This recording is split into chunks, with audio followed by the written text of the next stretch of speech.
Pai,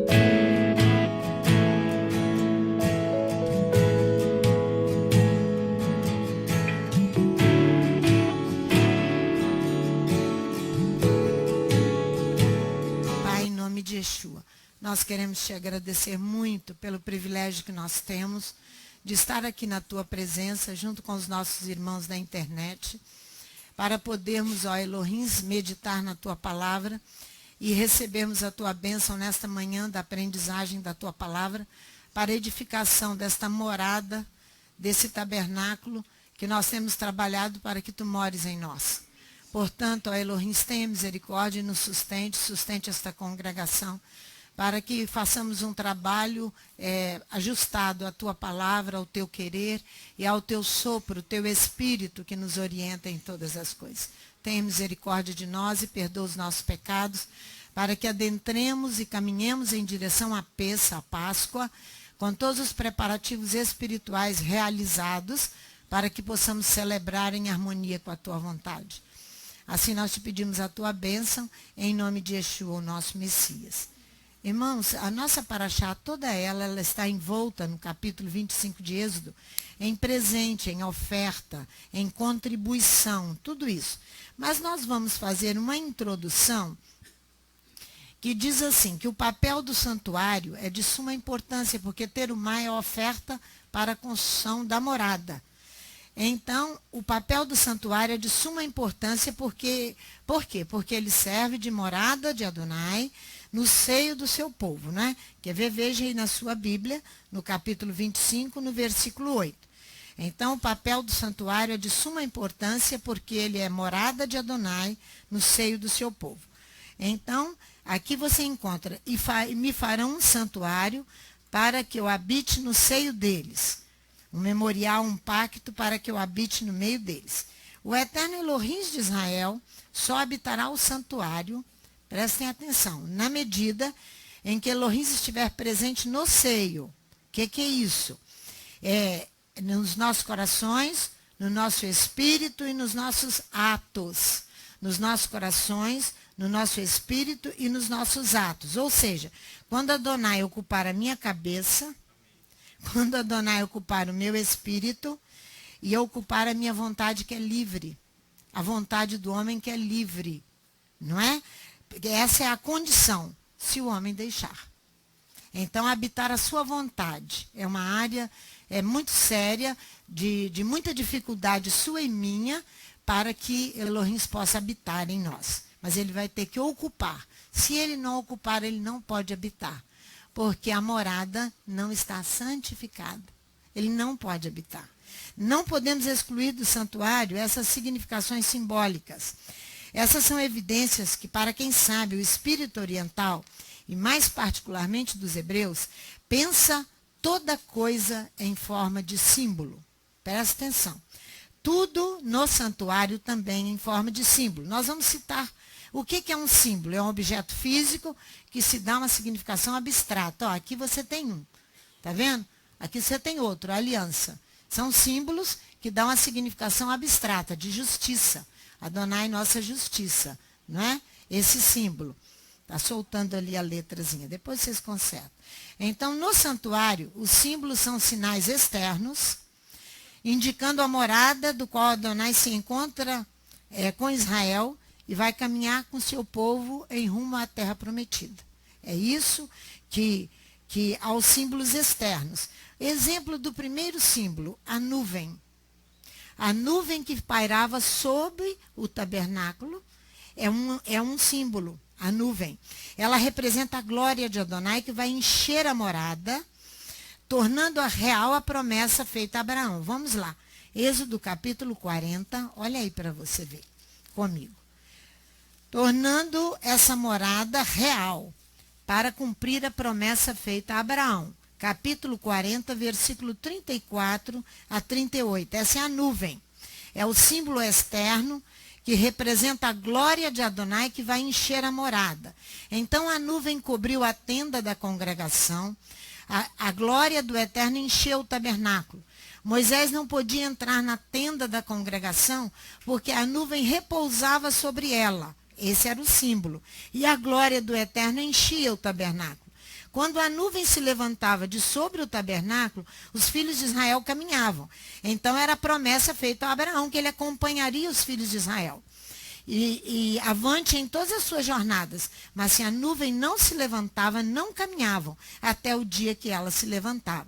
Assim a nuvem do Eterno estava de dia sobre o tabernáculo, e o fogo estava de noite sobre ele, perante os olhos de toda a casa de Israel em suas jornadas. Então a morada foi construída. Antes de começarmos a falar das ofertas, nós estamos falando da morada e seus símbolos.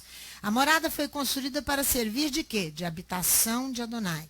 Uma vez terminada, a nuvem a recobre e a glória vai encher o lugar. É kabod, peso. A glória de Elohim é peso, vai encher o lugar. E a sua presença real para habitá-la é como aquela teofania do Sinai, que nós encontramos em Êxodo no capítulo 4, quer dizer, aquela manifestação divina que houve no Sinai. Maimônides vê nessa glória uma luz sobrenatural de Adonai, que vem sobre algum lugar ou sobre alguém, lembra sobre Paulo, que veio uma luz que quase cegou a Paulo, era uma luz divina, é a glória de Adonai. Maimônides vê assim, descer sobre a pessoa ou sobre um lugar específico para trazer uma revelação. É a presença de Adonai. Então, Adonai habita mediante, de agora em diante, ou para o futuro, no meio do seu povo, e o acompanha, vai acompanhar o seu povo em todos os seus caminhos, nas suas lutas, nas suas guerras, nas suas dificuldades, nos seus pecados, até a terra prometida. Outro exemplo de símbolo são as tábuas com os mandamentos. Vamos em Deuteronômio capítulo 10. Deuteronômio capítulo 10. Outro símbolo. O primeiro símbolo foi a nuvem que fica sobre a morada, simbolizando ali a glória de Elohim o tempo inteiro sobre a morada. Agora são as tábuas com os 10 mandamentos que estão dispostos, Deuteronômio 10, no versículo 5. E elas tornam autênticas a permanência da revelação divina. Olha aqui, ó. Desci do monte, versículo 5, Deuteronômio 10. Depositei as segundas tábuas que ele vai buscar. Eu estou aqui quase chorando, não sei porquê. Desci do monte, depositei as tábuas na arca que fizera, e ali estão como o Eterno me ordenou. Elas estavam dentro da arca. Por quê? Porque elas são o símbolo da permanência, da permanência autêntica da revelação divina. Não é a presença aqui, é a revelação divina, ou seja, que Elohim continua a falar com o seu povo no seu santuário. A mesma coisa, nós temos 2 símbolos. O primeiro símbolo é esse, é o das tábuas, que significa que ele continua a se revelar. O outro símbolo é o erguido, pela manhã e pela tarde. Pela manhã e pela tarde. O erguido é o sacrifício da manhã e da tarde, que ele promete que ele virá ali para falar com o seu povo. Quer ver? Volta em Êxodo, no capítulo 29. Então, esses são os símbolos também da revelação divina que Elohim continua a falar ao seu povo. A próxima paraxá já vai tratar de Êxodo 29, 42 também, não é? Não é? Acho que é. Então, aqui nós temos o erguido permanente para vossos ciclos. Aí, olha o versículo 42. Este será o holocausto contínuo, ou quer dizer, o erguido contínuo, na tradução hebraica, por vossas gerações, à porta da tenda da congregação perante o Eterno. Ali vos encontrarei e ali vos falarei contigo. É a permanência da revelação divina pelos anos todos da existência. Êxodo, capítulo 29, versículo 42. Ali você começa a descrição desde o 38, quando vem falar do sacrifício da manhã e da tarde. É o erguido permanente ou o sacrifício contínuo da parte que faz parte dos sacrifícios obrigatórios, ligados ao ano litúrgico. O que é isso? Que ano litúrgico? Ligados ao Shabat, ligado à Páscoa, a pães asmos, a primícias, a Pentecostes, a Rosh Hashanah, a Yom Kippur e a Tabernáculos. Esse é o ciclo anual. Esse erguido está ligado, é o sacrifício contínuo que está ligado ao ano litúrgico. Então, você veja no versículo 43, quer ver? Olha aqui, ó. Olha aí, de 29. Ali também virei aos filhos de Israel, e a tenda será consagrada pela minha glória. Dar-me-ei aos filhos de Israel. Serei consagrado em minha glória, ele diz. Então as tábuas e o erguido permanecem e tornam autênticas a permanência da revelação divina.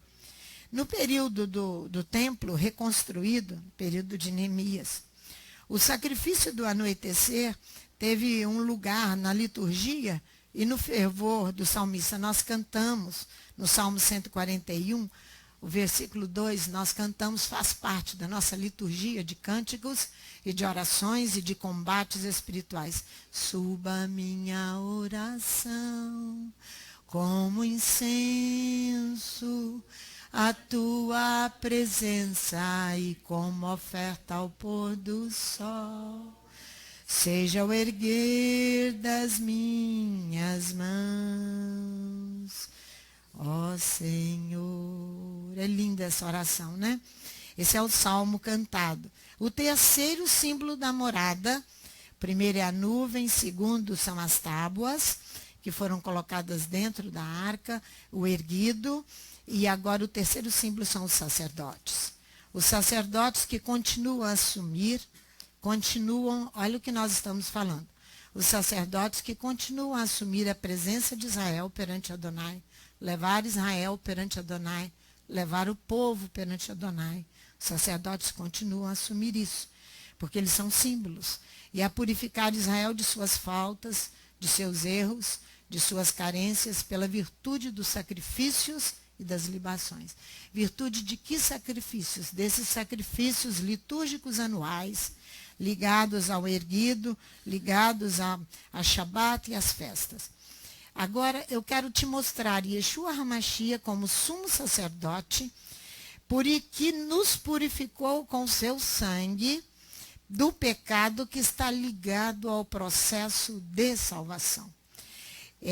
Preso, eu e você, nas redes do pecado, o homem não pode reencontrar sua inocência original. Foi isso que Yeshua fez. Ele veio rasgar esta prisão para nos devolver a nossa inocência original. Então a salvação foi trazida pelo sumo sacerdote Yeshua HaMashiach, não é? Filho de Elohim, e que se ofereceu em sacrifício expiatório pelos pecados do mundo, e que através da sua ressurreição ele triunfou sobre a morte, não é? Quando João viu a Yeshua, ele diz: eis o Cordeiro de Deus, eis aquele que tira o pecado do mundo. Não é verdade? João capítulo 1, versículo 29. Eis o Cordeiro de Deus. Então, essa foi a função específica de Yeshua, o sumo sacerdote, que tem todo o valor expiatório para a nossa salvação, fazer-nos retornar à nossa essência, à nossa inocência original. Mas o apóstolo Pedro, vamos lá comigo, na sua segunda carta, na sua primeira carta, lá perto do livro de Apocalipse. 1 Pedro, no capítulo 2, nós temos aqui que ele vai fazer menção dos sacerdotes, incentivando-os a prosseguir a função sacerdotal. Por quê? Porque os sacerdotes são símbolos e eles continuam a assumir Israel diante de Elohim. Eu estou me referindo a Israel, todo o povo do Eterno espalhado sobre a face da terra, você e eu. Eu não estou me referindo, separando a comunidade de Yeshua de Israel, não, mas todo Israel, assumindo e apresentando o povo perante Adonai. Pedro está fazendo isso aqui, incentivando os símbolos, os sacerdotes, a prosseguir a sua função sacerdotal tão honrosa. 1 Pedro 2, versículo 9. Que Arão começou e que Yeshua não cessou de encarregar-se em favor do povo, de representar Israel perante Adonai. Ele diz assim, mas vós sois a geração eleita, o apóstolo Pedro, o sacerdócio real, a nação santa, o povo adquirido, para que anuncieis as grandezas daquele que vos chamou das trevas para a sua maravilhosa luz. Aqui os cristãos dão uma ideia, recebem um ensinamento não santificado de que a igreja assume ali o lugar de Israel. Não. Nós estamos falando do Israel do Eterno. Nós que somos descendência de Abraão, todos nós, né? O apóstolo Pedro aqui está fazendo referência à distinção conferida aos sacerdotes, como símbolo da morada. Porque o sacerdote tem toda uma legislação como símbolo da morada de Adonai. O sacerdote tem toda uma legislação específica que o levita não tem. O levita foi incluído no serviço da morada por causa da questão do bezerro de ouro que ele passa para o lado de Moisés. O sacerdote não. O sacerdote, ele tem uma função honrosa, uma legislação específica, porque ele é símbolo da morada. E que eles não devem eximir-se, os sacerdotes, das suas funções, das obrigações que lhes foram concedidas de manter Israel na presença de Adonai, para livrar seu povo dos seus erros, das suas carências, quer dizer, das nossas faltas, das nossas necessidades, das nossas privações, pela virtude dos sacrifícios obrigatórios. Que sacrifícios obrigatórios é esse? Por quê? Porque nós aprendemos uma vida inteira que Yeshua cumpriu todo o sacrifício, que eu não tenho que fazer mais sacrifício. Os sacrifícios obrigatórios é o ano litúrgico anual dos festivais, sacrifício do erguido diante do Eterno, para que Elohim venha e fale conosco e nos dê a direção. Isso o sacerdote precisa fazer, pela virtude dos sacrifícios obrigatórios, ligados ao ano litúrgico, não é? Então, olha aqui para você ver na carta de Pedro, no versículo 5. Olha bem, versículo 5. No 3 ele diz assim: agora que já provastes que o Eterno é bom.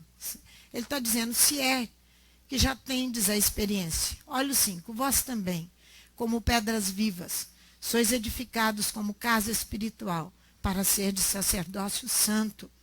Ter aquela lâmina escrita aqui, santidade ao Eterno, que Arão trazia na sua testa, a fim de oferecer de sacrifícios espirituais. Que sacrifícios foram abolidos? Não foram. Nós não podemos distorcer a Bíblia nem a palavra dos apóstolos, aceitáveis a Elohim por meio de Yeshua Mashiach. Ele está mandando que o sacerdote, ele está aqui levantando os sacerdotes e dizendo para ele, não se eximam das funções sacerdotais. Mas isso não é fácil, irmãos, manter isso dia após dia, dia após dia, dia após dia, para livrar o povo das suas carências, das suas dificuldades, de todas as suas faltas. É isso. Você encontra toda uma legislação em Levítico 23, dali do ano litúrgico, em Números 28 e 29, falando dos sacrifícios obrigatórios, não é? Deuteronômio 16 e Romanos 12, quando Paulo diz, apresenteis os vossos corpos como sacrifício vivo, santo e agradável a Elohim. Então, a conclusão da nossa introdução, nós devemos estar atentos para alguns detalhes. A Bíblia consagra algumas linhas, presta atenção para nós entrarmos nas ofertas. A Bíblia consagra algumas linhas para falar da criação do universo, né? Da criação do céu e da terra. Mas quanto ao modesto santuário itinerante, aquela tenda que andava pelo deserto e que andou pelo deserto. Mas quanto ao santuário itinerante, são 6 capítulos do livro do Êxodo. 6 capítulos. Para falar da criação, ele fala em algumas linhas. Da construção da morada, são 6 capítulos para falar dessa morada itinerante, e é consagrado na Bíblia 6 longos capítulos, né? Mas, para a sua estrutura, certo comentarista escreve que Elohim criou o mundo em 6 dias, mas levou 40 dias para preparar Moisés para assumir para iniciar Moisés nos mistérios da morada, do tabernáculo. Olha a diferença. 6 dias ele criou os céus e a terra e tudo que nele há. 40 dias para preparar Moisés, para iniciar-se nos mistérios do tabernáculo. Por quê? Porque o tabernáculo é a morada de Elohim. Só por isso. E Elohim não mora em lugar não santificado. Essa é a nossa introdução para começarmos a falar de Terumá. Terumá é oferta e é contribuição, é presente. E esse presente, Êxodo capítulo 25. E esse presente, ele é antecipado, ele deve ser, não é, ele deve ser antecipado. Pois Adonai vai ao encontro do seu povo para mobilizar os esforços do povo. Ou seja, Elohim vai adaptar a estrutura econômica e administrativa às necessidades do tempo. Foi o que ele fez aqui conosco. Quando ele nos deu o quinto, em maio do ano passado, ele está adaptando a nossa estrutura administrativa e econômica, porque nós estamos trabalhando para construir a morada, não é? A movimentação do povo, fazer uma movimentação, uma mobilização para construir para o serviço da morada. Então, Terumá, quando eu falo que significa antecipação, ou seja, fazer alguma coisa de antemão, um adiantamento, uma previsão. Você vai ver que o relato, para nós vamos entender essa antecipação mais à frente. Você vai ver aí no capítulo 25 de Êxodo que, olha comigo, no versículo 1, 2 e 3, diz assim: Adonai fala a Moisés, fala aos filhos de Israel que tragam uma oferta, um presente, uma contribuição. No hebraico é uma contribuição. De todo homem cujo coração se mover voluntariamente, dele tomareis a minha oferta, o meu presente, a minha contribuição. Esta é a contribuição, a oferta que receberei deles: ouro, prata e bronze. Você viu que eu repeti aí de propósito 3 vezes oferta. Presente, contribuição. Nós temos uma repetição em 3 capítulos, em um capítulo, e um versículo 2 vezes, no versículo 2. Fala aos filhos de Israel que tragam oferta. Depois ele encerra outra vez com a oferta, só no versículo 2. Por quê? Porque esse tríplice emprego da palavra na tradução habitual, nossa oferta, no hebraico contribuição, tem o objetivo de acentuar 2 princípios básicos. 2 princípios básicos aqui. 2, que vai traduzir o amor de Adonai pela doação dos seus bens mais preciosos. O primeiro princípio, nós seremos provados pela obediência. O segundo princípio, nós seremos provados pela generosidade. Então, é obediência e generosidade que nós temos a prova aqui. Porque se constitui uma verdadeira prova obedecer a Adonai de todo mês, quando você vai entregar o seu dízimo, você é retirado do seu salário o quinto. Isso vai te custar obediência para que você e eu não venhamos esquecer. Essa é uma questão, o versículo 1 e 2 é obrigatório. Esse primeiro princípio que ele repete 3 vezes por causa dos 2 princípios, e esse primeiro princípio de obediência é para nos provar, para saber se só as 2 primeiras contribuições, elas são obrigatórias, só as 2 primeiras. Olha só, mais tarde, essa medida que nós lemos semana passada no Mafti, que era o Mafti de Shecalim, estão lembrados? Só mais tarde, em Êxodo 30, que essa medida ela vai ser anunciadora de taxa e de uma captação de recursos até a destruição do templo. Até lá, no ano 70, na destruição do templo. Veja aí para você ver em Êxodo 30, do versículo 11 a 16.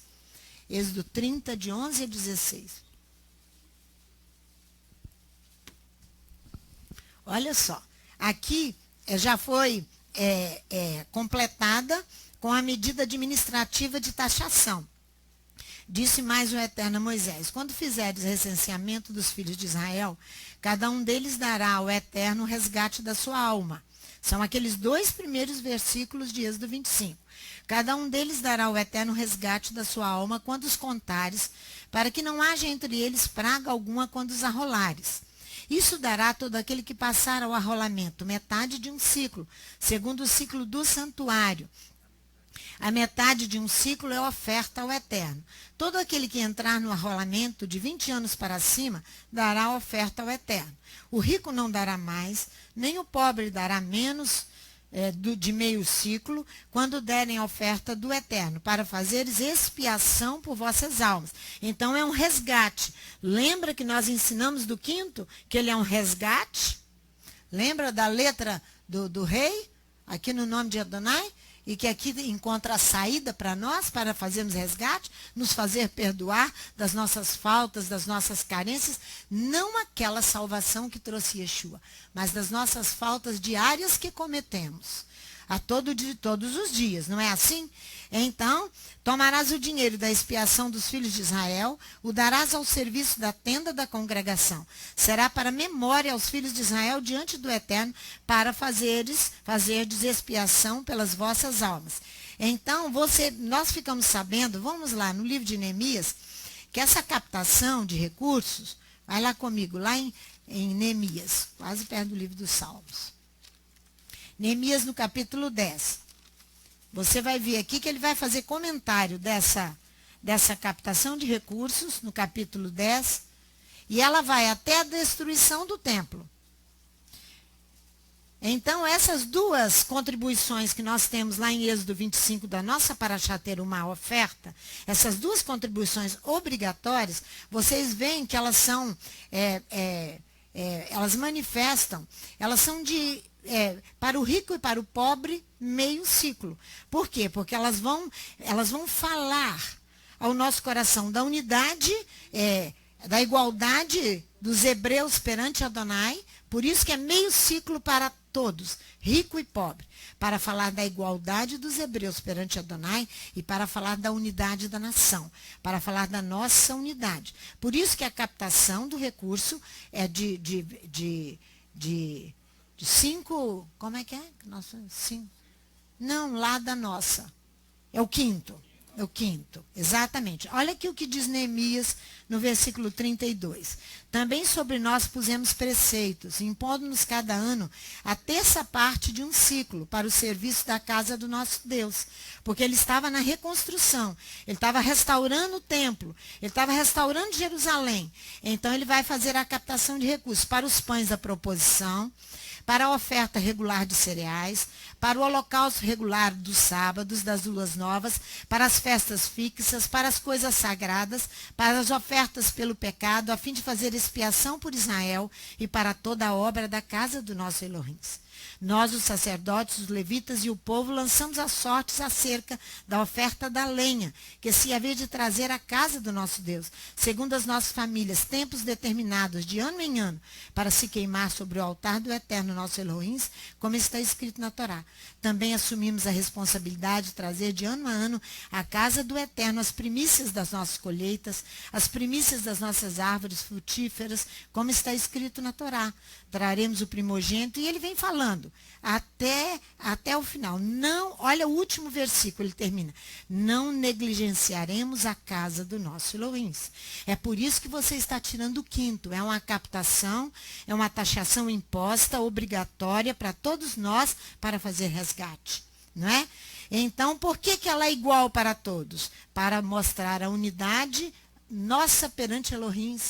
E também a igualdade dos hebreus, nossa igualdade perante Elohim e a unidade da nação. O segundo princípio é o princípio que vai nos provar a nossa generosidade. E ele está ali, ó, vai lá para você ver. Êxodo capítulo 25. Volta na Parashá. Êxodo capítulo 25. Nós temos o primeiro princípio, foi provar a nossa obediência com uma taxação obrigatória. Porque quando, irmãos, eu presto atenção nesses detalhes e faço-os cumprir na minha vida, vai ser fácil obedecer os sacrifícios obrigatórios. Eu não vou encontrar problema nenhum, dificuldade nenhuma em anular a minha vontade para celebrar Pessa. Eu não terei dificuldade, porque é um sacrifício obrigatório. Mas eu preciso fazer as pequenas coisas para conseguir fazer as maiores. Concorda? Para obedecer o ciclo anual dos festivais. O ciclo anual das festas bíblicas, né? Olha aqui o versículo 3. Essa é a oferta, é a contribuição que recebereis dele. Essa é voluntária. Essa não é obrigatória. Essa é generosidade. Ouro, prata e bronze. O ouro é o primeiro item nomeado aqui, ó. Ouro, prata e bronze. Nós não estamos falando aqui de ouro. O ouro é só um símbolo. Mas nós estamos falando de algo abstrato, interior, muito mais do que algo físico. O ouro aqui é o primeiro item nomeado na contribuição voluntária. Porque você não é obrigado a dar, você vai dar por generosidade apenas.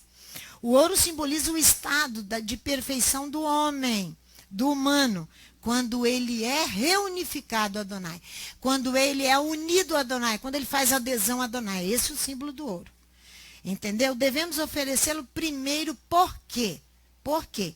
Em nosso estado de loucura, presta atenção, em nosso estado de loucura, quando estamos no mundo, nós consagramos o ouro da nossa vida à idolatria, aos ídolos do Egito, gastando com o ídolo aquilo que nós temos de mais precioso.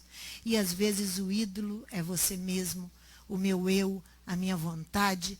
Eu esbanjo, eu compro, eu vendo, eu quero casas luxuosas para suprir uma necessidade que você não supre com bens materiais nenhum, mas você só supre com a presença de Elohim. E às vezes esse ídolo que você gastou tanto ouro da sua vida é o seu próprio eu, não é? E nossa contribuição para a construção da morada em ouro é uma remissão dos nossos crimes. Presta atenção. É uma remissão dos nossos crimes por causa da idolatria. Que se você disser que você nunca foi idólatra, eu vou te chamar de mentiroso. O resgate para nos fazer perdoar é uma doação daquilo que nós temos de mais precioso dentro de nós, para o serviço, para a construção da morada, para construir você mesmo, para que Adonai possa habitar. Nossa devoção, então, é manifestada a Adonai através de contribuição de ofertas depositadas no altar.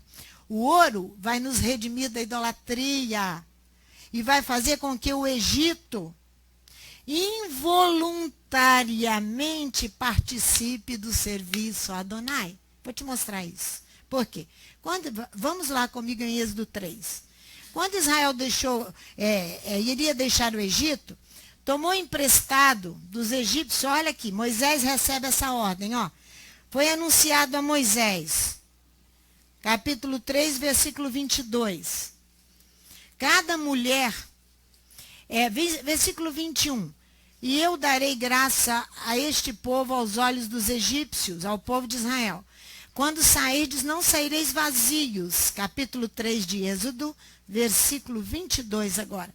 Cada mulher pedirá à sua vizinha, sua hóspeda, joias de prata, joias de ouro, bem como vestimentas, as quais poreis sobre vossos filhos, sobre vossas filhas, e assim despojareis os egípcios. Vá no capítulo 12 do livro de Êxodo.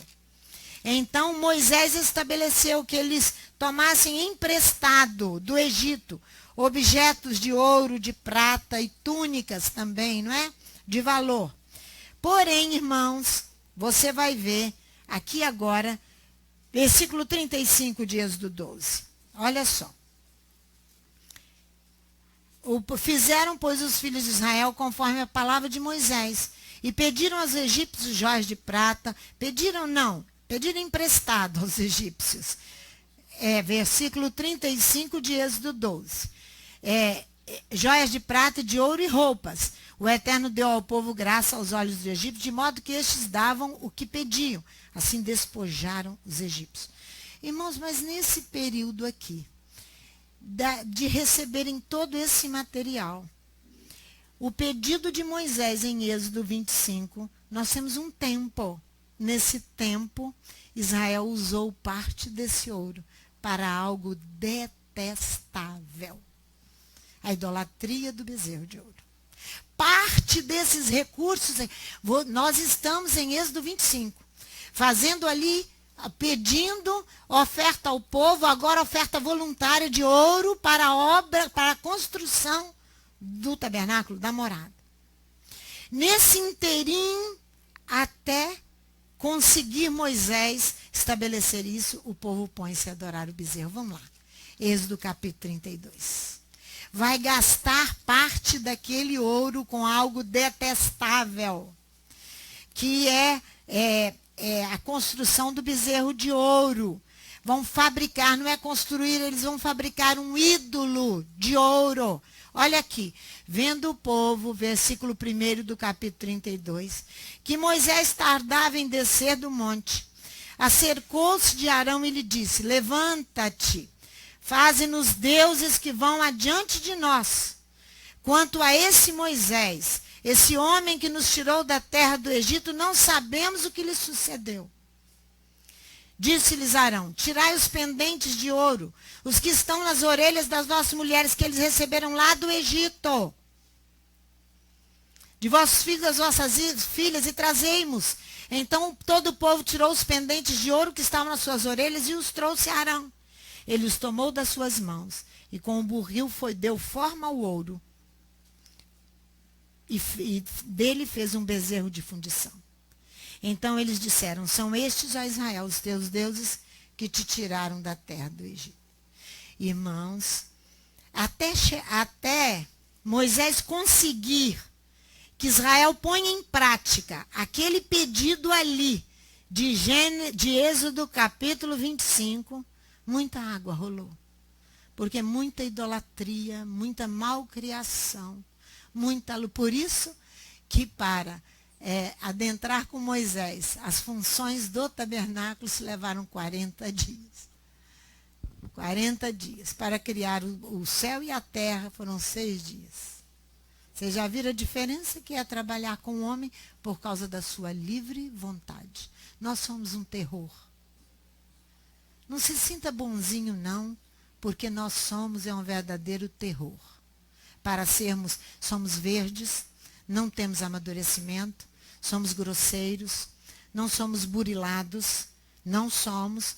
Isso acontece comigo e com você a cada dia. Vai comigo lá em 1 Coríntios 12. 1 Coríntios 6. Depois nós vamos voltar em Êxodo.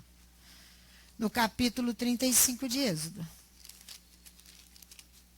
1 Coríntios 6. Versículo 12. Nós praticamos imoralidade. Nós criamos ídolos a todo momento. A todo momento na nossa vida, não se escandalize com Israel, porque da mesma essência de Israel é você e eu. Nós não somos fáceis, nós somos muito difíceis, nós somos pecadores, nós não somos Deus. Tá? É nesse lugar que nós devemos nos colocar para nos arrependermos dos nossos pecados. Olha aqui.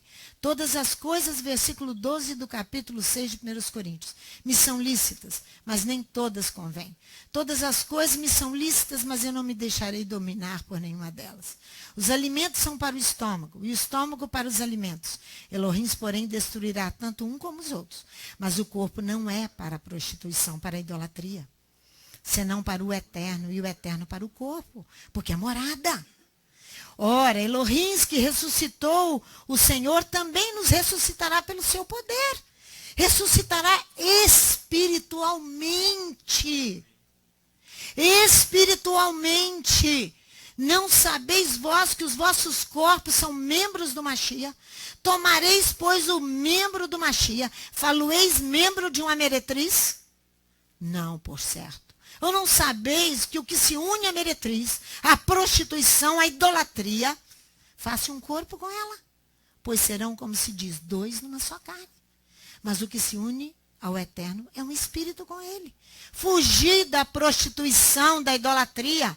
Todo pecado que o homem comete é fora do corpo, mas o que se prostitui peca contra o seu próprio corpo. Ou não sabeis que o nosso corpo é santuário, é morada do sopro que habita em vós, proveniente de Elohim? Não sois de vós mesmos, fostes comprados por bom preço. Glorificai, pois, a Elohim no vosso corpo. Porque nós podemos pensar que, essas coisas são para Israel. E é assim que nós pensamos. Irmãos, todas as vezes que nós concebemos a nossa imaginação, as nossas loucuras, as nossas fantasias, nós já criamos um ídolo. Todas as vezes. Todas as vezes que nós imaginamos que algo é bom para a obra de Elohim, nós estamos criando, imaginando, fantasiando da nossa própria cabeça. Quando nós deixamos de cumprir os sacrifícios obrigatórios. E achamos que somos capazes de repreender Satanás. Se ele tem unha, nós não mexemos nem com a unha dele. Nós somos fabricantes de ídolos. De ídolos. Vamos lá em Êxodo 35. Note aqui comigo, em Êxodo 35, note bem, que só aqui Moisés vai fazer Israel pôr em prática as instruções que recebeu em Êxodo 25, versículo 1, 2 e 3. Só aqui, olha aqui. Só depois de resolver, por isso que o ouro vem nos purificar da idolatria. Olha aqui, versículo 4 e 5 de Êxodo 35. Por isso que é a antecipação. O Léo já está. Disse-lhe mais Moisés a toda a congregação dos filhos de Israel. Esta é a palavra que o Eterno ordenou, deu ordem. Tomai do que tendes, uma oferta para o Eterno, cada um cujo coração é voluntariamente disposto. Trará por oferta alçada ao Eterno ouro, prata e bronze. Ouro, prata e bronze. Só aqui que ele consegue colocar aquela ordem de Êxodo 25 em prática. Depois que passou toda, por isso que eu estou mostrando para você, que a sua oferta em ouro, o melhor que você tiver, vai te livrar da idolatria e te remir da idolatria. Irmãos, que nesse tempo, agora, que nós estamos vivendo, tenha chegado para mim e para você. Tenha chegado para mim e para você. Contribuir voluntariamente com o ouro para a reconstrução do santuário da morada de Elohim. Vamos ao Salmo 132, que façamos como o rei Davi, dar uma morada digna a um rei criador do céu e da terra, sustentador de todas as coisas, dar a ele uma morada digna. Olha o que faz Davi. Salmo 132, de 1 a 10. Olha aqui o que faz Davi, que coisa maravilhosa. Davi dá tudo de mais precioso que ele tem. De mais precioso que ele tem. Lembra-te, ó Eterno, de Davi e de todas as suas aflições, ele vai dizer. Olha aqui. Ele jurou ao Eterno e fez votos ao poderoso de Jacó, dizendo, por que ele está falando do patriarca Jacó? Por causa daquele santuário que o patriarca viu, aquela escada, com aquela comunicação com o céu e a terra. Estão lembrados? Ele faz menção dele aqui. Lembra de Jacó? Para ter misericórdia de mim, ó Elohim. Olha, não entrarei na casa em que eu habito, nem subirei ao leito em que durmo. O que ele está dizendo? Não darei sono aos meus olhos, nem repouso às minhas pálpebras. Primeiro, porque há uma urgência da reconstrução da morada para Elohim habitar. Há uma urgência. Segundo, ele está fazendo uma sese. O que é uma sese? Uma série de exercícios os quais são destinados ao aperfeiçoamento da minha e da sua vida. Eu vou perder algumas horas de sono, mas eu vou me dedicar à oração. Isso é a sese. Ele está dizendo, eu entrarei na casa em que habito, nem subirei ao leito em que durmo. Ele diz, vou deixar de gozar os prazeres que eu tenho direito, que me são lícitos. Tudo me é lícito, mas nem tudo me convém. Paulo diz, ele vai fazer aqui uma sese, o rei. Olha só, enquanto não achar lugar, morada para o Eterno, uma morada para o poderoso de Jacó. Ouvimos falar dela em Efrata e achamos nos campos de Jaar. Entremos na sua morada. Prostremos ante o estrado de seus pés. Levanta-te, ó Eterno, e vem para o teu repouso. constitui a arca da tua força. Vistam os teus símbolos, sacerdotes de justiça. E alegre-se os teus santos, por amor de Davi, teu servo. Não faças virar o rosto do teu ungido. Aqui nós oramos dia após dia. Todo Shabat. Ele está clamando ali para que Elohim venha. E lembre-te dele e de Davi e de toda a sua perseguição que ele sofreu. E não construiu a morada. Quem construiu foi seu filho. Por causa dos crimes de sangue. Né? O segundo metal precioso que nós temos é a prata. A oferta menos nobre que o ouro é a prata. Mas a prata simboliza a possibilidade de purificação. É possível nos purificar. A prata simboliza a possibilidade de purificação. Por quê? Vocês se lembram quando o anjo fala com Sara lá no capítulo 18 de Gênesis? Há coisa demasiadamente difícil para mim. Não é isso que ele fala? Há acaso alguma coisa demasiadamente difícil para o Eterno? Não é difícil para ele nos purificar. É difícil para nós nos ajustarmos aos padrões que ele exige. Que não são padrões fáceis. Isso aí é difícil, sim. Mas no hebraico, a palavra, a tradução no hebraico é: pode uma palavra ser singular para Adonai? O que quer dizer ser singular? Significa a parte, daí o sentido derivado de ser purificado, da pessoa ser purificada a tal ponto de ser extraordinário, maravilhoso, miraculoso. Adonai afirma que é impossível para nós, mas possível para ele. Vamos lá, Jó. Aqui, ó. Volta aqui um pouquinho só na sua Bíblia e vai em Jó 42. Olha aqui para você ver. Jó, capítulo 42. Olha o versículo 1 e 2. Então respondeu Jó ao Eterno: bem sei que tudo podes, nenhum dos teus planos pode ser impedido. Quem é aquele que perguntastes, que sem conhecimento encobre o conselho? Certamente falei do que não entendia. Falei com a palavra não santificada. Não santificada. Estas coisas maravilhosas demais para mim, que eu não compreendia. Escuta-me, dissesse, e eu falarei. E eu te perguntarei, e tu me responderás. Né? Você sabe, quando lá em Lucas 1, também, quando temos a expressão que tudo é possível para Elohim. Lucas 1, versículo 37. Tudo é possível para Elohim. Adonai nos fará ceder gratuitamente o que possuímos para a construção da morada. Então, ter uma contribuição, oferta antecipada, tem também como finalidade deixar livre o caminho para a purificação. Por isso que você se antecipa e se prepara, porque você quer limpar o caminho para a purificação. Sendo assim, nós devemos dar andamento, promover uma movimentação de execução da obra divina. Para isso, nós precisamos de fé, porque Sara não precisou de fé ali suficiente. A coisa demasiadamente difícil para o Eterno. Ela precisou de fé. Essa expressão, ela é maravilhosa, ela é singular. Elohim pode fazer de nós extraordinariamente pessoas purificadas, mas exige fé. Para isso precisamos de fé, para testificar e para afirmar a verdade. O profeta Jeremias diz isso, olha aí para você ver, Jeremias 32, de 17 a 19. Porque a fé vai garantir a autenticidade do processo de retorno, irmãos, do povo Adonai. A fé abrirá os nossos ouvidos que nos vai levar a acatar a palavra divina e notificá-la ao outro. Assim nós vamos sendo purificados. Olha o versículo 17 a 19.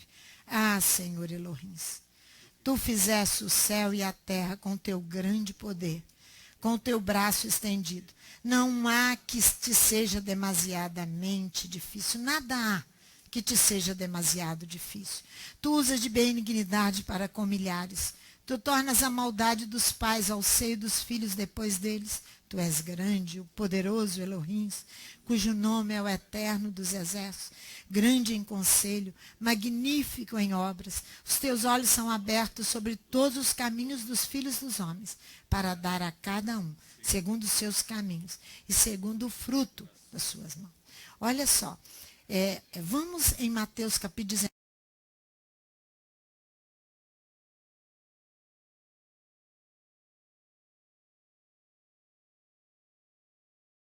Conversa de Yeshua com um jovem rico, aqui na parábola do jovem rico. Veja comigo aqui.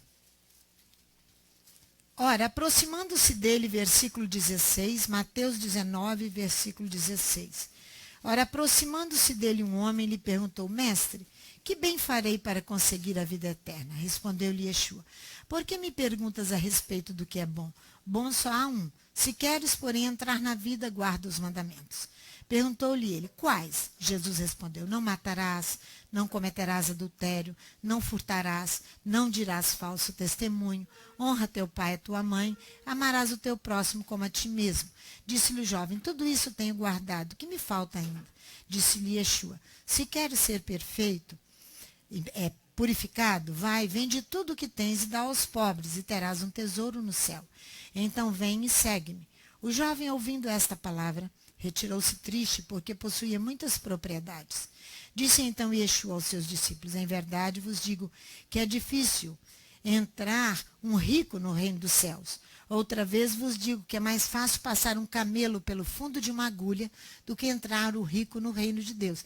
Ele está falando da dificuldade do despreendimento dos bens materiais. É isso que Yeshua está falando. Ora, os seus discípulos, ouvindo isso, admiraram-se muito e disseram: Quem poderá então salvar-se? Yeshua, olhando para eles, lhes disse: Para os homens isto é impossível, mas para Elohim tudo é possível. Então Pedro lhe perguntou: Não deixamos tudo e te seguimos? Ele deu o ouro todo que ele tinha, Pedro, não é? Nós deixamos tudo e te seguimos. O que então haverá para nós? Respondeu-lhe Yeshua: Em verdade vos digo que vós, os que me seguistes, quando na regeneração o Filho do Homem se assentar no trono da sua glória, também vos assentareis entre 12 tronos, para julgar as 12 tribos de Israel. Todo aquele que tiver deixado casas, irmãos ou irmãs, ou pai ou mãe, ou mulher ou filhos, ou terras, por causa do meu nome, receberá 100 vezes mais e herdará a vida eterna. Porém, muitos dos primeiros serão os últimos, e muitos dos últimos serão os primeiros. Então, você sabe que é possível para Elohim nos fazer nos despreender. É possível para Elohim despreender das coisas materiais para poder segui-lo. O terceiro metal que está contido em Êxodo, no capítulo 25, no versículo 3, é a oferta voluntária, é o bronze. O bronze representa a natureza bruta do homem, que não foi trabalhada nem polida. O bronze simboliza o estado vulgar do homem. O estado vulgar é aquele estado grosseiro, violento, brigão, não é? Animal, sua natureza animal. É interessante notar que o bronze, ele é utilizado, vamos voltar na Paraxá, lá em Êxodo, no capítulo 27. Êxodo 27. Ele é utilizado aqui para a construção do altar do erguido. Você sabe que não é por acaso. Essa construção do altar do erguido, que é de bronze, porque o bronze também são as bases das colunas da morada. Diz aqui a nossa Paraxá. São as bases da construção da morada, né? Capítulo 27, olha aí para você ver. Versículo 1, ó. Farás também o altar de madeira de acácia, o altar do erguido, dos sacrifícios, dos holocaustos, chamado na nossa tradução habitual holocausto. De 5 côvados será o comprimento, de 5 côvados a largura, e de 3 côvados a altura. Farás as suas pontas nos seus 4 cantos, as suas pontas formarão uma só peça, e a cobrirás de bronze. Far-lhe-ás também recipientes para recolher a sua cinza, e as pás, suas bacias, os seus garfos, os seus braseiros, todos os utensílios farás de bronze, símbolo da natureza bruta do homem. Far-lhe-ás também um crivo de bronze, em forma de rede, e farás para esta rede 4 argolas de metal nos seus 4 cantos, e as porás debaixo da borda do altar, de maneira que chegue até ao meio do altar. Farás também varais para o altar, varais de madeira de acácia, e o cobrirás de bronze. Os varais serão colocados nas argolas de maneira que estejam de ambos os lados do altar quando for levantado. Oco e de tábuas o farás, como te foi mostrado no monte, assim o farão. Ele é todo revestido e os seus utensílios de bronze, simbolizando a natureza bruta do homem. E você vê aqui, no versículo 18 desse mesmo capítulo, o comprimento do átrio será de 100 côvados, a largura de 50, a altura de 5. As cortinas serão de linho fino retorcido, as bases das colunas de bronze. A base da construção da morada é bronze. Bronze, material semelhante à grosseria do homem, a sua natureza bruta, o seu vulgar, grosseiro, violenta, selvagem. Não é? É isso aí. Porque no princípio bíblico judaico, irmãos, nós temos que olhar isso com detalhe. Não existe no princípio bíblico judaico, não é no princípio judaico, princípio bíblico judaico. Não existe um relacionamento com Adonai se não ofertar o bronze, símbolo da natureza bruta. Você tem que ofertar a ele a sua natureza, o seu jeito de ser, para que ele possa ter espaço para te transformar, a você e a mim.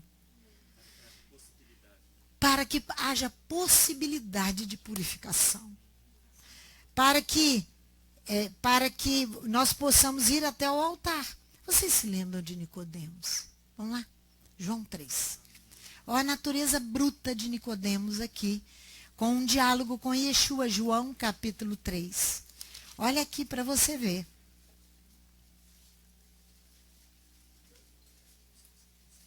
Irmãos, Yeshua estabelece naturalmente, aqui em João 3, com Nicodemos, a distinção entre o nascimento carnal e a ressurreição espiritual. Nascimento carnal e ressurreição espiritual. O homem é composto disso. A ressurreição espiritual é um dom gratuito de Adonai. A ressurreição espiritual é um presente de Adonai. Mas o homem tem que deixar trabalhar. Deixar-se trabalhar. Havia entre os fariseus um homem chamado Nicodemos, um dos principais dos judeus. Ele participava do Sinédrio. Este foi ter de noite com Yeshua e disse: Rabi, sabemos que és mestre, vindo de Elohim, pois ninguém poderia fazer estes sinais miraculosos que tu fazes, se Elohim não fosse com ele. Yeshua respondeu: em verdade te digo que quem não nasceu de novo não pode ver o reino de Elohim. Aqui ele estabelece a distinção entre o nascimento carnal, você que não gosta de olhar a Bíblia e orar a palavra de Deus, nunca você vai ser purificado. Porque uma das purificações seríssimas é pegar a palavra, cantar a palavra, orar a palavra. Jesus diz que pela palavra sois purificados. Já estáis limpos pela palavra que eu vos tenho falado. Aqui, perguntou-lhe Nicodemos: como pode um homem nascer sendo velho? Poderá voltar ao ventre de sua mãe e nascer? Yeshua respondeu: em verdade te digo, que aquele que não nascer da água e do sopro não pode entrar no reino de Elohim. Essa carne bruta, essa natureza simbolizada pelo bronze, não pode entrar no reino de Elohim. Elohim não tem como fazer morada aqui. O que é nascido da carne é carne, mas o que é nascido do Espírito é Espírito. Não te maravilhes eu te dizer, é necessário você nascer de novo. Sabe o que Yeshua está dizendo? Você é necessário nascer do alto. É isso que ele está dizendo. O vento sopra onde quer que ouves a sua voz, mas não sabes de onde vem nem para onde vai. Assim é todo aquele que é nascido do Espírito. Nicodemos perguntou: como pode ser isso? Yeshua respondeu: tu és mestre em Israel, não compreendes essas coisas. Em verdade te digo que nós dizemos o que sabemos, testificamos do que vimos, contudo não aceitais o nosso testemunho. Assim nós podemos compreender porque o bronze é usado no altar do erguido, no altar do sacrifício. O ofertante sobe a rampa, que eu estou cansado de ensinar isso para vocês, com a sua oferta. Ele não entrega a sua oferta para alguém, é ele que vai subir a rampa com a sua oferta. né? Para onde ele conduz o animal a ser sacrificado. Irmãos, a liturgia bíblica inteira fala desse homem carnal e desse homem espiritual. A Bíblia inteira. O que é preciso aqui, que seguremos firme, que não pode escapar das nossas mãos, é a ideia de elevação que os hebreus têm do animal em direção ao altar dos sacrifícios, não de incineração. Porque se queimar-nos inteiramente, como nós iremos fazer aquilo que ele está mandando? Então, o erguido é, por excelência, um presente, uma oferta, cujo objetivo principal que nós nos apresentamos perante o altar do erguido é para obter perdão das nossas faltas. Porque foi nos ensinado que em Yeshua todas as nossas faltas foram perdoadas. Nós não temos que fazer mais nada. Nós temos que viver aí no meio da escola de samba Mangueira e podemos pular e saltar à vontade, que Yeshua voltar, nós estamos salvos. É isso aí, é isso aí. Irmãos, não é isso. Podem ensinar isso. Uma vida não santificada e não purificada. Mas você não será admitido. Você não será admitido. Esse é o detalhe. Você não será reconhecido como verdadeiro. Verdadeiro. Diante da tenda, quando você vai apresentar a sua oferta, você não será recebido. Você não será admitido com a sua oferta. O presente, a oferta, deve ser de pleno agrado do ofertante. De modo também a agradar plenamente a Elohim. O que é isso? É que eu devo contribuir por satisfação, por complacência. Irmãos, a contribuição que eu dou pode ser uma contribuição a uma pessoa. Cuidar de alguém é uma oferta, é uma contribuição. Mas ela tem que ser dada com toda generosidade, complacência. Por isso que ela tem que agradar a mim. Eu tenho que fazer com amor. E tem que agradar a Elohim. Isso é complacência. Isso é satisfação. Pois devemos ter a disposição de atender o outro sem interesse próprio, por pura tolerância e benevolência. Suportai-vos uns aos outros em amor. Você cuida do outro, não porque o outro é bonito, porque ele te trata bem, mas é por tolerância e por benevolência que você faz isso. O profeta Ezequiel denuncia, irmãos. Vamos lá em Ezequiel 13. O profeta Ezequiel denuncia as profetisas falsas de Israel, as mulheres, que estavam profetizando com interesse próprio por um bocado de pão e por um pedaço de pão, por um interesse próprio. Se você vem aqui fazer o seu serviço litúrgico com interesse, esquece, meu amorzinho, fica em casa. É melhor lugar para você, porque o seu serviço é não santificado, não purificado. Não é. Vai lá em Ezequiel 13. Veja aqui, ó. Se nós não prestarmos atenção nestas coisas, nós continuaremos fazendo da nossa cabeça, que eu vou te mostrar o que Isaías fala. Que profetizam por interesse, não por tolerância, não por benevolência, não para agradar a si, agradar ao Eterno, agradar na área da complacência e da misericórdia. Olha aqui, versículo 17. Tu, ó filho do homem, dirige o teu rosto contra as filhas do teu povo, que profetizam de seu coração. Profetiza contra elas e diz: assim diz o Eterno Elohim: ai das que cosem pulseiras mágicas para todos os braços, que fazem véus de diferentes comprimentos para suas cabeças, a fim de caçarem as almas. Tudo delas era mágico. Caçareis as almas do meu povo, mas preservareis as vossas próprias. Vós me profanastes entre o meu povo, por punhado de cevada. Está vendo? Se vendeu corrupção por pedaço de pão, para matardes as almas que não haviam de morrer, para guardardes vivas as almas que não haviam de viver, mentindo assim ao meu povo que escuta mentiras. Sabe por que terumá é antecipação? Porque antes de você fazer uma oferta, você vai ter que prever, você vai ter que saber se aquilo é falso ou é verdadeiro para você oferecer ao Eterno. Você tem que prever na sua própria vida se aquilo que você está fazendo como mãe, você não está fazendo como interesse. Se aquilo que você não está fazendo como filho, você não está fazendo como interesse. Em todas as áreas da nossa vida até aqui. Porque senão a sua oferta não é recebida, nem a minha. Há interesse no pedaço, a sujeira, a não santificação. Olha aqui, portanto, assim diz o Eterno, eu vou contra as vossas pulseiras mágicas, com que ali caçais as almas como aves, e as arrancarei dos vossos braços, soltareis as almas que vós caçais como aves, rasgarei os vossos véus, livrarei o povo das vossas mãos, nunca mais estará ao vosso alcance para ser caçado. Essa é a natureza bruta, gananciosa, interesseira, mentirosa, fantasiosa, misteriosa. Misteriosa. Terumá significa exatamente isso, antecipação. Pois, antes de oferecer, você e eu precisamos fazer previsão, disse Yeshua. Que a vossa palavra seja sim, sim e não, não. O que passa disso é o quê? Vem do criminoso. Vem do homem criminoso, diz o original. Vem do homem criminoso. Por que Yeshua está dizendo isso? Porque Yeshua é muito mais bravo e muito mais exigente do que a Torá proíbe você jurar. Jurar em nome do Eterno em vão. E Yeshua diz que você não deve jurar nem pela terra, nem pelo céu, nem pela cidade do grande rei, que é Jerusalém. Você não deve jurar por nada. Sua palavra deve ser sim, sim e não, não. Por quê?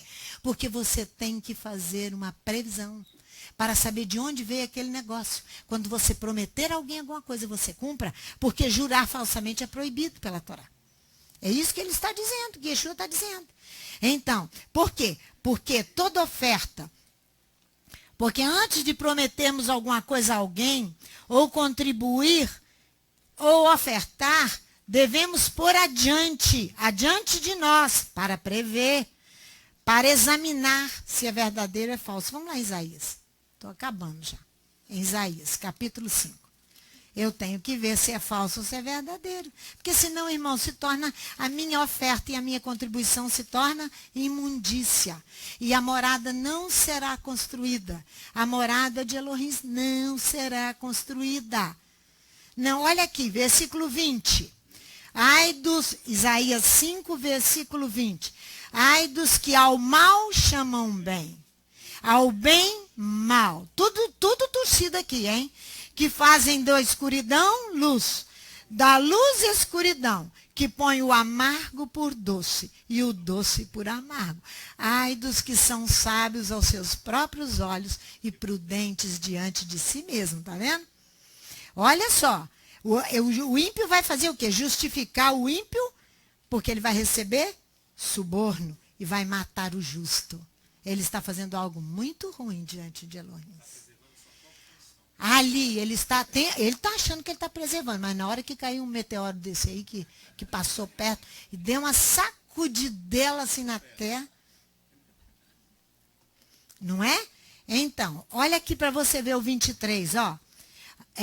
Que justificam o ímpio por suborno e ao justo negam justiça. O Salmo Terumá, vamos lá, para nós concluirmos, vamos lá. Aqui você vai ver que Isaías está condenando aquele que não previu, que apresentou a sua terumá, a sua oferta, a sua contribuição, sem fazer uma previsão, uma antecipação, olhar se aquela oferta que você está fazendo para Elohim é falsa ou é verdadeira. O Salmo Terumá é o Salmo 26. Você vai ver aqui que fala da premeditação do ímpio. Sua decisão, o ímpio, nas suas decisões, ele faz consciente. Eu vou te mostrar um exemplo. O ímpio faz previsão. Ele faz antecipadamente, porque ele faz consciente. Como é que chama no direito? É quando a pessoa premedita, é uma coisa grave. Dolo? Pois então, no direito é dolo. É uma coisa gravíssima, não é? Gravíssima. Ele premeditou a morte de alguém. O criminoso premeditou. É isso exatamente aqui. Sua decisão é consciente. Ela precede a execução do ato. Como os sírios fizeram. Vem cá. Antes de ir aí, vem cá. Volta aqui em 1 Reis. 1 Reis, no capítulo 20. Você tem que olhar isso aqui para você ver que eu não estou te falando alguma coisa que eu estou aprendendo de mim mesmo. Custei a entender por que Yeshua diz, não jure, não. Seja a sua palavra sim, sim, não, não. Olha aqui no capítulo 20. Olha no versículo 31 do capítulo 20 de 1 Reis. Disseram-lhe os seus servos de Ben-Hadad: ouvimos dizer que os reis da casa de Israel são clementes. Ponhamos sacos aos lombos, cordas ao redor da cabeça e saiamos ao rei de Israel. Pode ser que ele te poupe a vida. Então cingiram sacos aos lombos e cordas ao redor da cabeça, vieram ao rei de Israel e disseram, que era Acabe: diz o teu servo Ben-Hadad, deixa-me viver. Ao que disse Acabe: pois ainda vive? É meu irmão. Aqueles homens tomaram isso por bom presságio, apressaram-se em apanhar a sua palavra e disseram: sim, teu irmão Ben-Hadad. Respondeu-lhes ele: trazei a Ben-Hadad aqui para mim.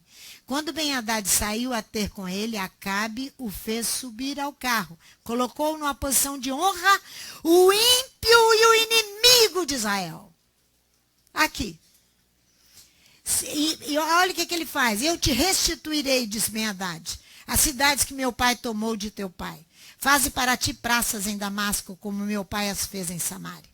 E eu, respondeu Acabe, te deixarei ir com esta aliança. Assim fez com ele a aliança e o deixou ir, deixou viver. Agora vai no versículo 38. Então foi o profeta e pôs-se a esperar o rei no caminho. Ninguém gosta de profeta, né? E disfarçou-se, cobrindo os olhos com o seu turbante. Passando o rei, clamou o profeta: teu servo estava no meio da peleja, e um homem voltando-se me trouxe outro homem e disse: guarda-me este homem. Se vier a faltar a tua vida, responderá pela dele. Ou pagarás um talento de prata. Uma quantia aqui bem exagerada. Estando o teu servo ocupado, de uma e de outra parte, o homem desapareceu. Então o rei de Israel lhe disse: essa é a sentença. Tu mesmo a pronunciastes. Então o profeta se apressou, tirou o turbante de sobre seus olhos. O rei de Israel reconheceu que era um dos profetas. Disse ele ao rei: assim diz o Eterno: libertastes o homem que eu havia ordenado que fosse morto. Portanto, a tua vida responderá pela sua vida e o teu povo pelo seu povo. Você quer responder para aqueles que estão andando impiamente longe do Eterno, porque você está dando cobertura, porque você resolveu ajudar ou fazer aquilo que você decidiu no seu coração, sem prever. Você está achando que você está ofertando a Elohim o quê? Se é da sua e da minha cabeça. Aqui, olha o exemplo aqui. Você vai responder pela vida daquela pessoa, que muitas vezes Elohim quer matá-la. E você está fazendo-a viver. E ela é prejuízo para muitos. Terça-feira eu fui me encontrar com uma pessoa que havia perdido um familiar. Esse familiar tinha sido assassinado. Aí a menina na minha... Eu não aguento, irmãos. A menina na minha frente levantou a voz e falou: estou aborrecida com Elohim, com Deus, né? Estou aborrecida. Porque como é que tira a vida de uma mãe que deixou duas crianças? Falei: o que essa mãe poderia dar a essas duas crianças? Se ela tinha sua vida no lixo, na corrupção, na sujeira, na droga, em tudo. Melhor que ela seja recolhida. Para que os filhos prossigam. Você quer fazer alguém viver? Você quer tomar a decisão da sua própria cabeça e falar que você está ofertando a Elohim? Terumá? Terumá? O rei Davi clama: Adonai, examina-me, Adonai. Vai lá agora, para nós encerrarmos com o Salmo 26, que nós já passamos do nosso horário 5 minutos. Salmo 26. Davi clama: julga-me, ó Eterno, pois eu tenho andado na minha retidão. Né? Ele fala: julga-me, ó Eterno, pois eu tenho andado na minha integridade, tenho confiado também no Eterno sem vacilar. Examina-me, ó Eterno, prova-me, esquadrinha minha mente e o coração. No original diz assim: examina-me, Adonai, põe-me à prova, depura meus rins, porque o rim simboliza a natureza bruta do homem.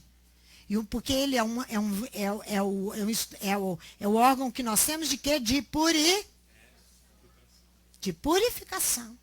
Então ele tem o símbolo da nossa natureza grosseira, bruta, o bronze que precisa ser polida. É isso aí. Os rins comandam os instintos animais do homem, simbolizando o bronze. O que Davi faz? Davi diz: julga-me, Adonai. Estou entre eu e o ímpio. Vê meu coração. Olha, prova os meus rins, a minha natureza bruta, o que eu tenho feito, que eu tenho atrapalhado a tua obra, porque os ímpios têm levantado contra ti. O rei não suportava mais conviver com tudo aquilo. Olha, ele diz, pois o teu amor está sempre diante dos meus olhos, eu tenho andado na tua verdade, não me assento com homens vãos, nem me associo com os hipócritas, aborreço a congregação de malfeitores e me recuso a sentar-me com os ímpios, lavo as mãos na inocência e assim ando, ó Eterno, ao redor do teu altar, proclamando em voz alta o teu louvor e falando de todas as suas maravilhas. Olha o 10.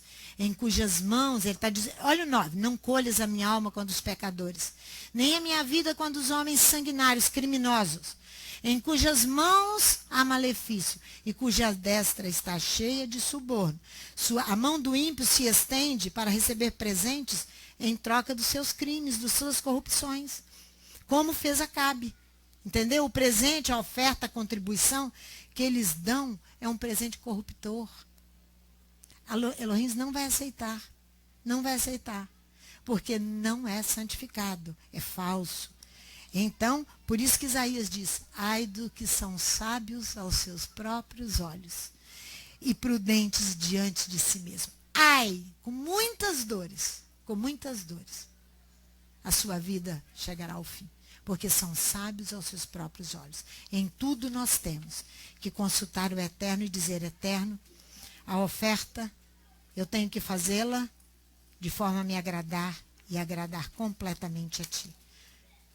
Pai, em nome de Yeshua, nós te agradecemos pela Parashá Terumá, quando à tarde ainda nós continuaremos na Tua presença. Continue a falar-nos, a ensinar-nos para nós rejeitarmos tudo aquilo que não faz parte da tua vida, para que tu possas habitar na morada que tu desejas construir, e a tua exigência são as ofertas obrigatórias, ofertas voluntárias que nós precisaremos de dar, porque cada uma delas tem cunho de remissão para nós. Dá-nos a tua bênção e a tua graça. É o que nós te pedimos em nome de Yeshua, o nosso Messias. Amém.